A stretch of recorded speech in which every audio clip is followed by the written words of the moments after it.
नहीं, चिंता मत कीजिए। जब आप लिखना शुरू करेंगे तब ताओ आपकी सहायता करेंगी। इस ग्रह से ये संभव है कि आप चाहें तो भौतिक देह में रहें और चाहें तो ईथर में परमात्मा के साथ जुड़ जाएं। जैसे ही ये शब्द कहे गए, प्रमुख महात्मा का ऑरा पहले से भी अधिक दीप्त होकर चमकने लगा। मुझे अचंभा हुआ कि वह सुनहरे प्रकाश में जैसे लुप्त ही हो गए, फिर अगले ही पल दृश्य हो गए। आप समझ गए हैं कि सूक्ष्म शरीर आपके भौतिक शरीर में निहित रहकर पिछले जन्मों के अनुभवों को याद दिलाता और समझ को अंकित करता रहता है। इसे आध्यात्मिक रूप से समृद्ध किया जा सकता है, भौतिक रूप से नहीं। भौतिक शरीर केवल एक वाहन है जिसे मरने पर हम त्याग देते हैं।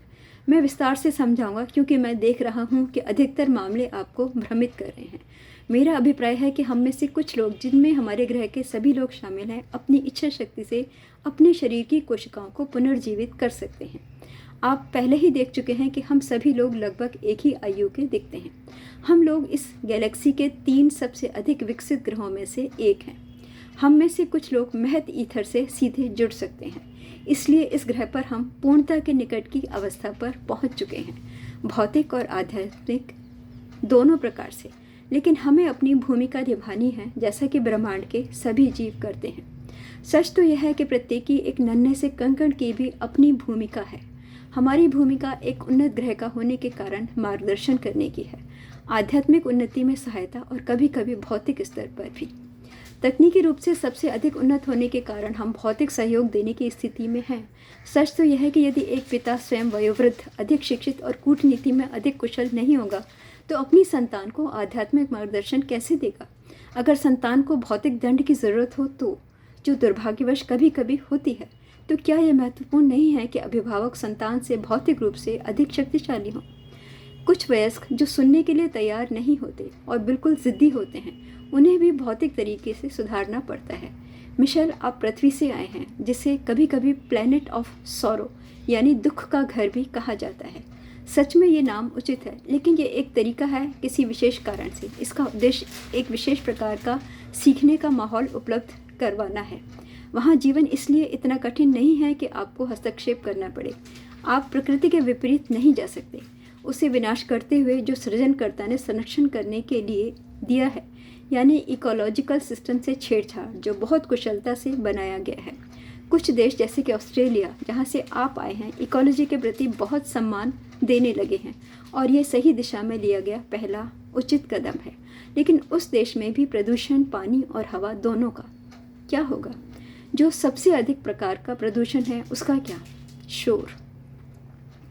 मैंने कहा सबसे बुरा, क्योंकि ऑस्ट्रेलिया देश जैसे देश के लोग इस पर ध्यान ही नहीं देते।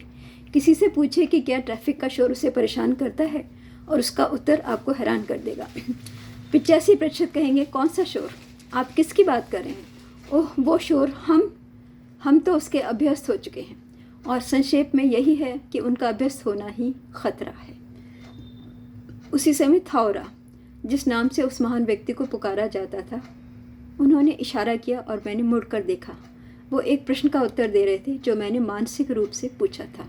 वो किस प्रकार से प्रतिशत की बात कर सकते हैं और हमारे ग्रह के विषय में इतनी सटीकता से कैसे इतना कुछ जानते हैं। मुड़ते ही मेरे मुंह से अचंभे की चीख निकल पड़ी। मेरे पीछे ब्यास्त्रा और लटोली खड़े थे।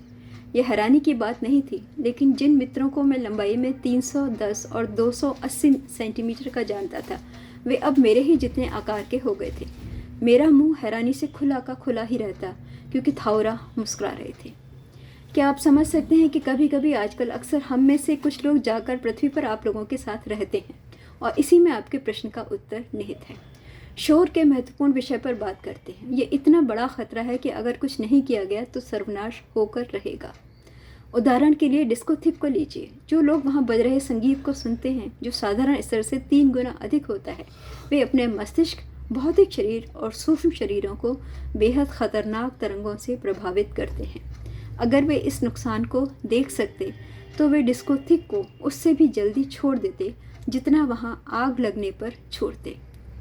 लेकिन तरंगें केवल शोर की ही नहीं होती, बल्कि रंगों की भी होती हैं, और ये हैरानी की बात है कि इस विषय पर की गई शोध के परिणाम जानने के बावजूद उनसे कुछ सीखा नहीं गया है। हमारे एक एजेंट ने एक व्यक्ति के विषय में रिपोर्ट दी है जो एक निश्चित वज़न को उठाने में समर्थ था, ये पाया गया कि गुलाबी रंग के पर्दे पर कुछ समय तक लगातार घूरते रहने पर उसकी क्षमता 30% कम हो गई।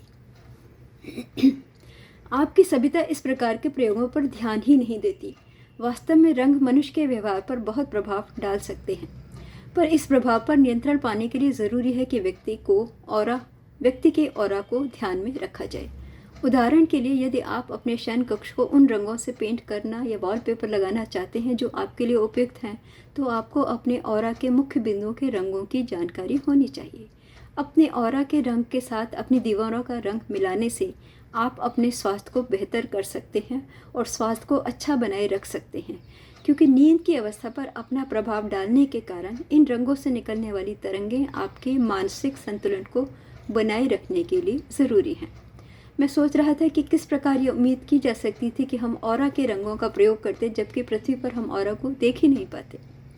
बेशक, थावरा ने तुरंत कहा, इससे पहले कि मैं एक शब्द भी सुना पाता। मिशेल, अब यह अति आवश्यक है कि आपके विशेषज्ञ ऐसे उपकरणों का आविष्कार करें जिनसे ऑरा को आंका जा सके, क्योंकि इससे बदले में ये सुनिश्चित हो सकेगा कि आगे के मामलों में सही निर्णय लिए जा सकें। रूस के लोगों ने पहले से ही ऑरा के फोटोग्राफ ले लिए हैं। ये अभी शुरुआत है, लेकिन ये परिणाम उन्हें शब्द के केवल पहले 2 अक्षर समझने में ही मदद करेंगे, उसकी तुलना में जो हम समझ पाते हैं। भौतिक शरीर के उपचार के लिए ऑरा को पढ़ना साइकिक और फिजियोलॉजिकल शरीरों पर होने वाले प्रभाव के सामने कुछ भी नहीं है। पृथ्वी पर आपकी सबसे बड़ी समस्याएं साइकिक स्तर पर हैं। अभी सबसे अधिक ध्यान भौतिक शरीर पर दिया जा रहा है, लेकिन यह गंभीर गलती है। यदि साइकी कमज़ोर है तो वो आपके शारीरिक रूप को प्रभावित करेगी। फिर एक दिन आपका भौतिक शरीर तो कमज़ोर होकर मर जाएगा, लेकिन साइकी, जो सूक्ष्म शरीर का हिस्सा है, कभी नहीं मरता। इसके विपरीत, जितना आप अपने मन को स्वस्थ बनाएंगे, उतना ही भौतिक शरीर आप पर कम प्रभाव डालेगा और आप जल्दी ही अपनी आगे की यात्रा पर प्रगति कर सकेंगे। हम आपको यहाँ सूक्ष्म शरीर में भी ला सकते थे, लेकिन हम आपको भौतिक शरीर में लेकर आए, एक विशेष कारण से। मैं देख रहा हूँ कि आप उस कारण को समझ चुके हैं।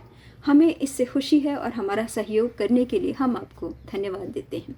थावरा ने बोलना रोक दिया और विचार मग्न हो गए, अपनी दीप्त आँखों को मुझ पर टिकाने के साथ। मुझे नहीं पता कि कितना समय बीत गया। मैं जानता हूँ कि मैं अत्यंत आनंद और उल्लास से भरा था और देख रहा था कि 7 महान आत्माओं की ऑरा धीमे धीमे बदल रहे थे। कहीं कहीं रंग और जीवंत हो गए, कहीं अधिक कोमल तो कहीं कहीं कोहरे जैसे। वह कोहरा सुनहरा और गुलाबी होता गया और अधिक फैलने के साथ 7 आकृतियाँ उस प्रकाश मंडल में घुल सी गईं। मैंने अपने कंधे पर ताऊ के हाथ का स्पर्श महसूस किया। आप स्वप्न नहीं देख रहे हैं मिशेल, ये सब यथार्थ है, उसने काफ़ी ऊंचे स्वर में कहा, और अपनी बात की पुष्टि के लिए उसने मेरे कंधे पर कस के नोचा, जिससे उस खरोच का निशान कई हफ्ते तक रहा। आपने ऐसा क्यों किया ताऊ? मैंने नहीं सोचा था कि आप इस प्रकार की हिंसा कर सकती हैं। खेद है मिशेल, लेकिन कभी कभी ऐसा करना पड़ता है। थावरी हमेशा अदृश्य हो जाते हैं और कभी कभी इस प्रकार दर्शन देते हैं, और आप सोच रहे होंगे कि ये एक स्वप्न था। मुझे यह दायित्व दिया गया कि मैं सुनिश्चित करूं कि आप यथार्थ को समझें। इन शब्दों के साथ ताऊ ने मुझे घुमाया और उसका अनुसरण करते हुए हम उसी मार्ग से वापस लौट आए जिससे वहाँ पहुँचे थे।